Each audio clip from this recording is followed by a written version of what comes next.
Here on the ground, change happens fast. Problems feel frequent and urgent. It's loud and anxiety runs high. From a satellite view, the Earth looks the same as it did thousands of years ago. We've been here before. Let's learn from our past and shoot for a better future.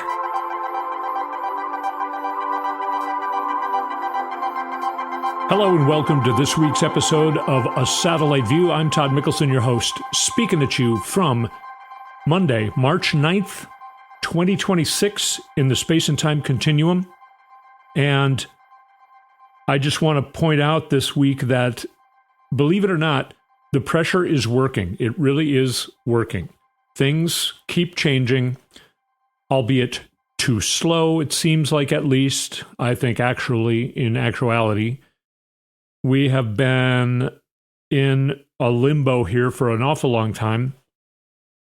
As you know, if you listen to this, I believe that Donald Trump did not win the 2024 election, and we've been waiting since then for his regime to get torn down, and it hasn't happened yet. But the surprises are, the thing I thought would be the most impossible was getting his followers to turn against him.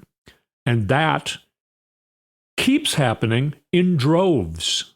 Just when you think it's already done happening, it goes deeper and further. And a lot of it is because of the pressure that you and I are keeping on Congress and just in general, because Congress is watching, and now more and more Republicans are turning. Senator Thom Tillis calls for Stephen Miller to be ousted from the White House. Of course, Thom Tillis is a Republican senator, and he's disgusted with Stephen Miller for a few different reasons, one of which being ICE. Also, Representative Kevin Kiley from California is leaving the Republican Party as of immediately, he says. So the 2-vote majority in this House has shrunk. He is going to be an independent now, so he may not be counted on to vote for the Republican side of things in the House. So what happens? The House shuts down and everyone goes home. All right, well, good. Good for you. Also this week, of course, Kristi Noem was finally fired because of pressure that we put on Congress and then Congress puts on her. The Republicans turned against her. She said something that was probably the truth that hurts Trump without her being smart enough to realize. Trump has to deny it, and then he fires her. Of course, he's probably the one lying when he said he had no idea about the $220 million ad campaign that she put up. If you don't know about that, $220 million was not spent on getting ads on Fox News. It was a huge fraud. Huge fraud out in the open. These people are too dumb, and they're starting to do more and more out in the blatant open. Pam Bondi has been subpoenaed. A lot of people are saying that she's the next one to go down. I want to play for you here a clip of Senator Sheldon Whitehouse talking about Pam Bondi. Now, this is on the Jen Psaki show on MS Now. By the way, more and more information about the Epstein files is being reported on more and more mainstream news, like MS Now, like CNN. So it is making progress. All of this is making progress. Okay, let's get back to Pam Bondi being subpoenaed and Senator Sheldon Whitehouse being asked about it by Jen Psaki on MS Now.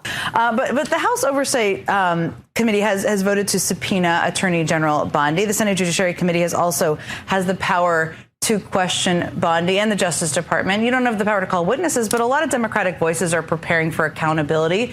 What can you do right now to hold people accountable who are blocking these files from coming out? I know you've done so much. You've talked publicly. You gave an incredible speech the other day. But for people out there who are so frustrated, what else can you do?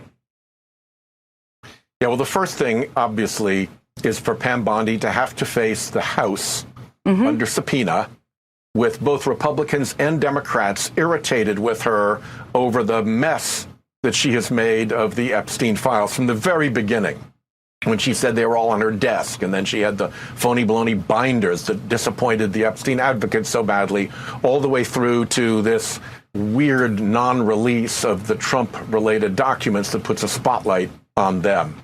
She's not going to be able to get away in front of the House, where Republicans and Democrats are both irritated, with the kind of behavior that she showed in the Senate, where she just came in with an insult list and read insults of Democratic senators, and the Republicans let her get away with it.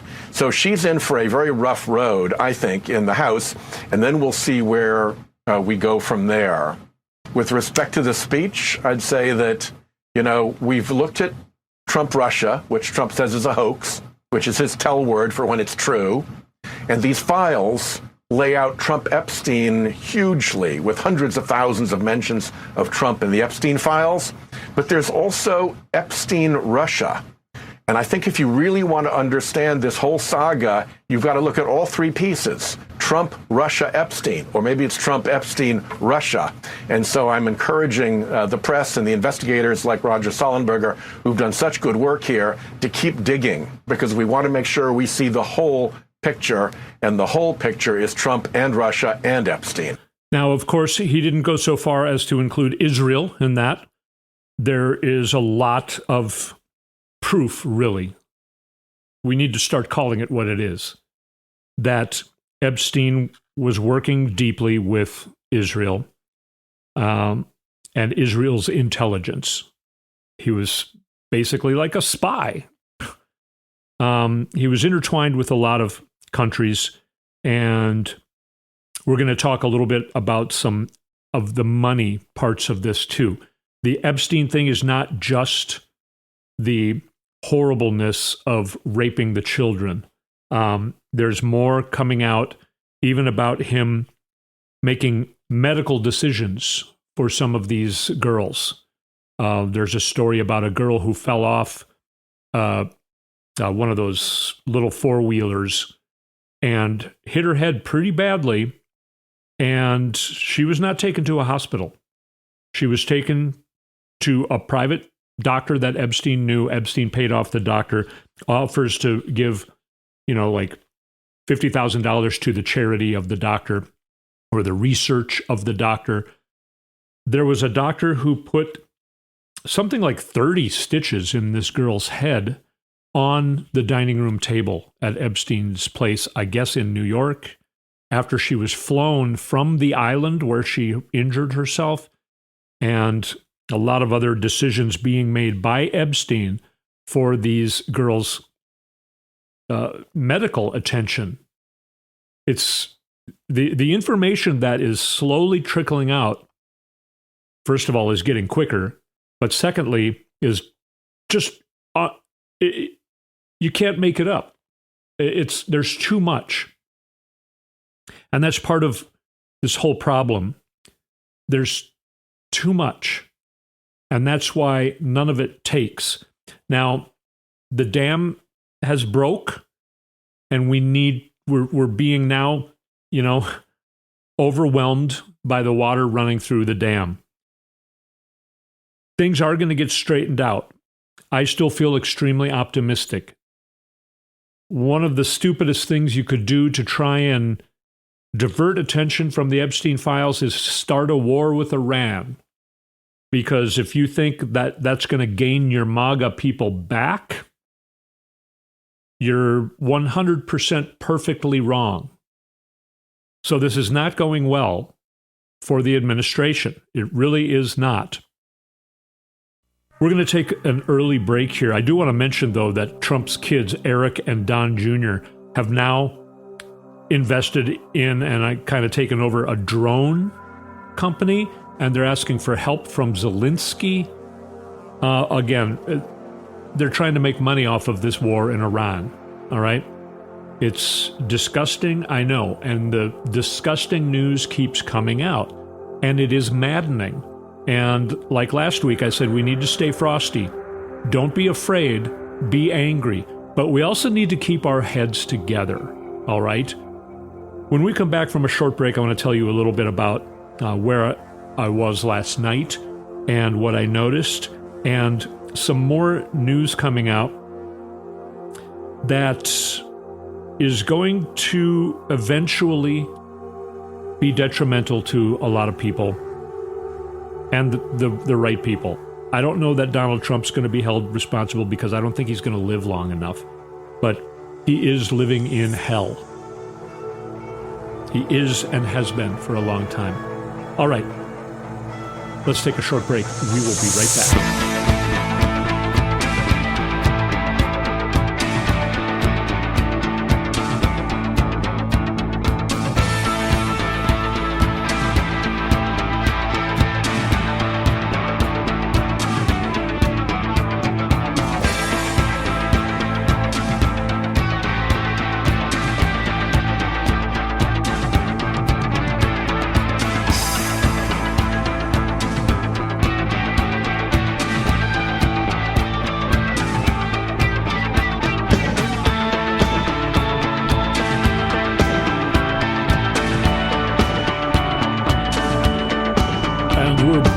Satellite View.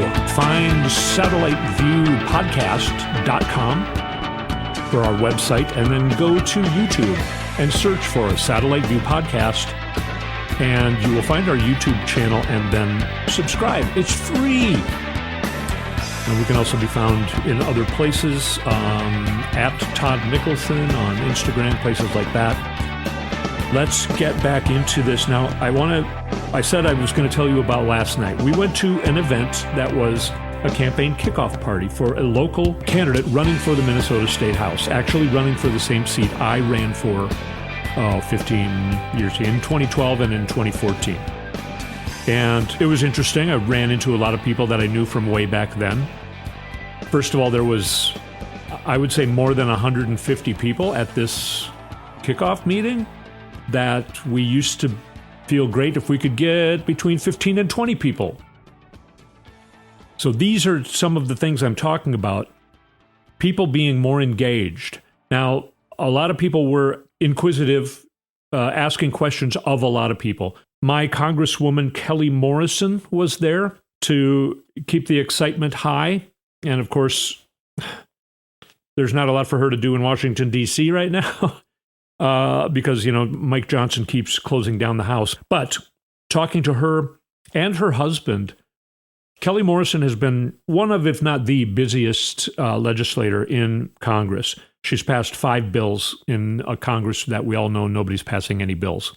This is her first term, So she's kicking ass down there, and she's also kicking ass here in Minnesota, where she went to these ICE holding facilities. And I was talking to her husband about this, and he said, yeah, I went with her on those trips. So that's here in the Twin Cities. She went to the ICE holding facilities. The first time she was not allowed in, and that made a lot of news. So then the second time she went, she was allowed in, and her husband said it was pretty terrifying to watch her get escorted in by these goons into this scary place. And he couldn't go with her. He had to watch her go through the fence and go into what basically is a concentration camp, being escorted by people that are not trustworthy at this point. Interesting. These are people doing things, and we all need to keep doing our thing, because people like Kelly Morrison are working for us. She really is looking out for us. She doesn't take PAC money. She doesn't take corporate money. She's the real deal. And there are more of her, and we need to support them.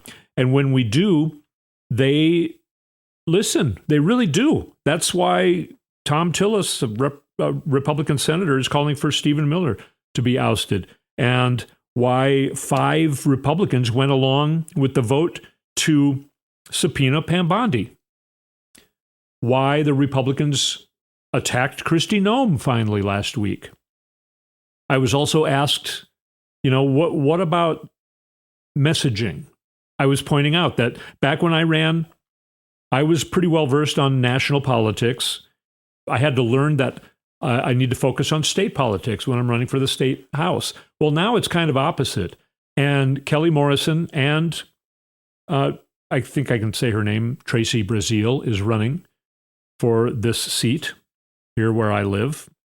And they were talking about Trump and ICE, because that relates to Minnesota, of course, but other things as well. The war in Iran. This is what's motivating all of us. These huge blunders by the Trump administration. That's what we're talking about. That's what's going to get votes. That's what's going to make Tracy Brazile win. That's what's going to make Kelly Morrison get reelected. We got to keep everyone knowing that things like the United States probably accidentally killing 168 schoolgirls in Iran. The stupid blunder, apparently using AI, but giving AI only information from old maps or something. We don't believe anything that they're going to actually tell us, the administration. But even Pete Hegseth could not confirm, standing right behind Trump on the airplane the other night, he could not confirm what Trump said. We think Iran did it. Iran is blowing up their own schoolgirls? Okay. Even Kegbreath said, well, that's being investigated. And representatives in Congress who have been briefed on this say that, yeah, it looks like the United States, and the photographs of the bombs.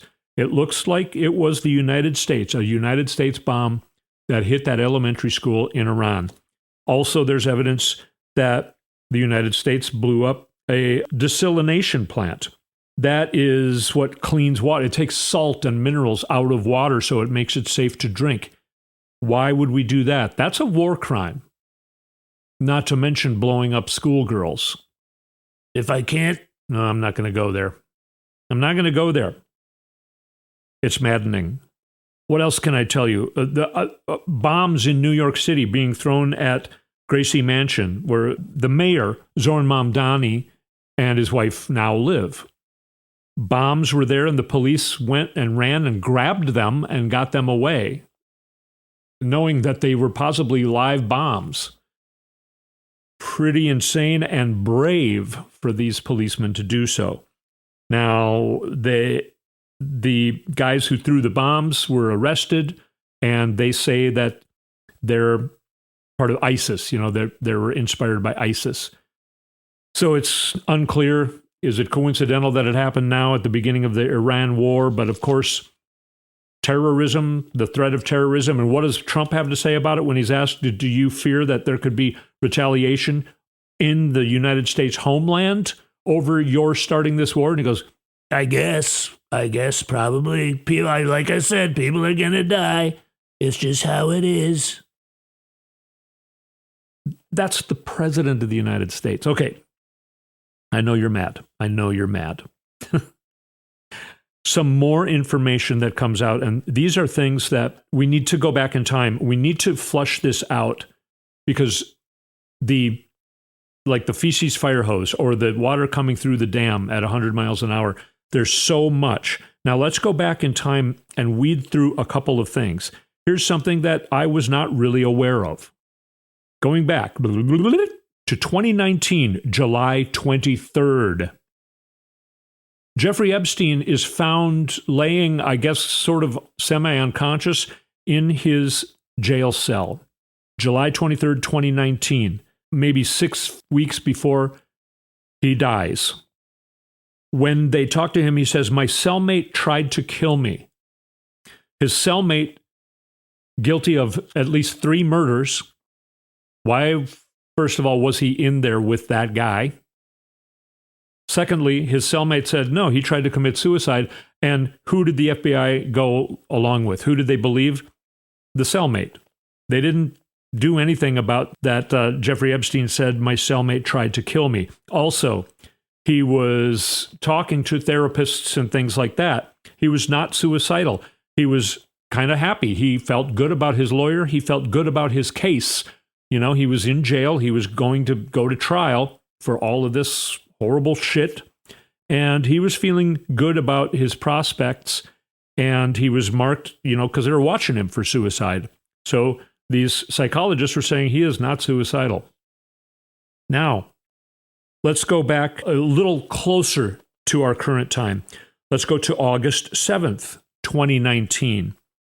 The same woman who was 13 years old when Donald Trump forced her to give him oral sex, and then she bit him, and then he pulled her hair and smacked her on the side of the head. That is something that I had heard a long time ago, but now is being talked about on CNN and MSNBC. I don't have the patience to check like actual NBC, ABC, CBS, but I think it's talked about on there too, because a week ago we were talking about that interview came out. One of the 4 interviews that the FBI held with this woman, now a woman, but she was 13 during the time of her telling the story about Donald Trump. And we were wondering, why were the other 3 interviews not released? Couple things to say about that. The fact that they interviewed her 4 times instead of only 1 time is basic proof that she is credible. And the FBI deemed her as credible. And in fact, on the 4th interview, we now see, because the other 3 interviews were released this week, in the 4th interview, they asked her to come back. And she said, "What's the point? He's president now," because this was 2019. "I fear for my life. I've already been ran off the road multiple times. I used to get phone calls, and now I'm getting them again, telling me to shut up or they're going to kill me. What's the point? I don't want to come in again." They thought she was credible enough that they wanted to keep talking to her.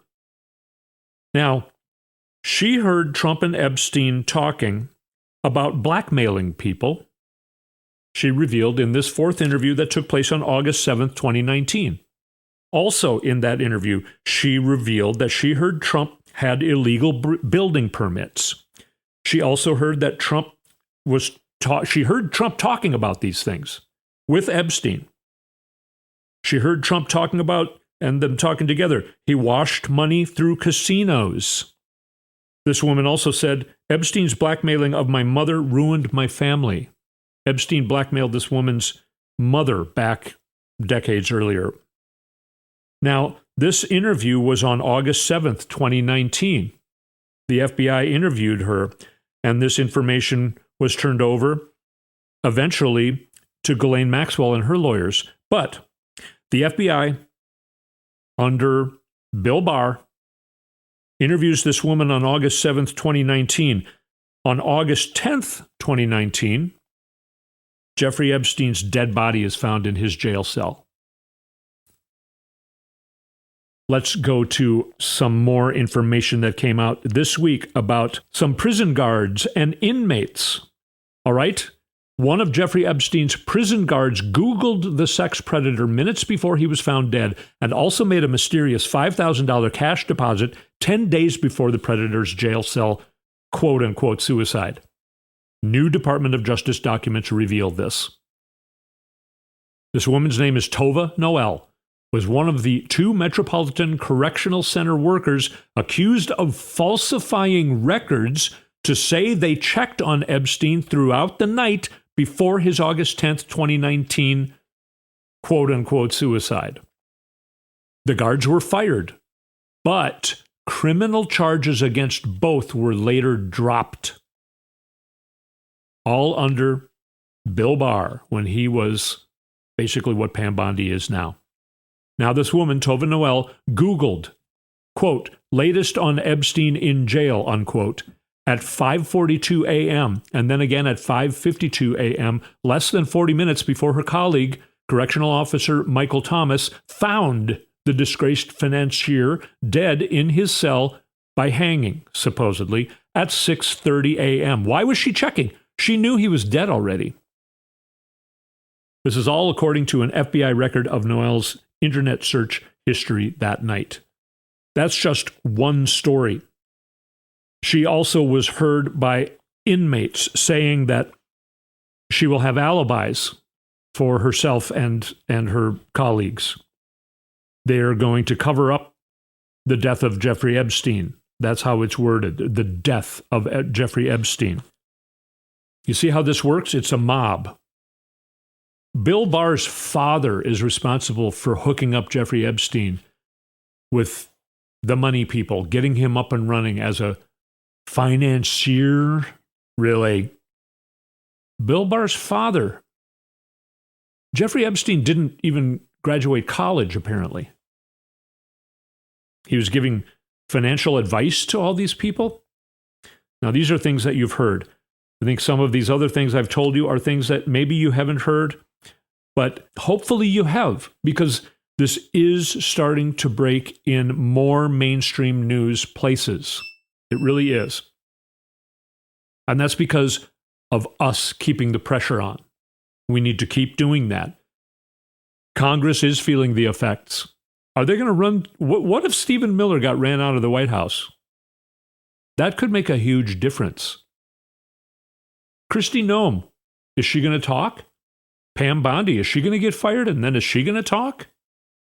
Is some of this stuff coming out because Ghislaine Maxwell said she was going to talk about this stuff? So now they're having to release like these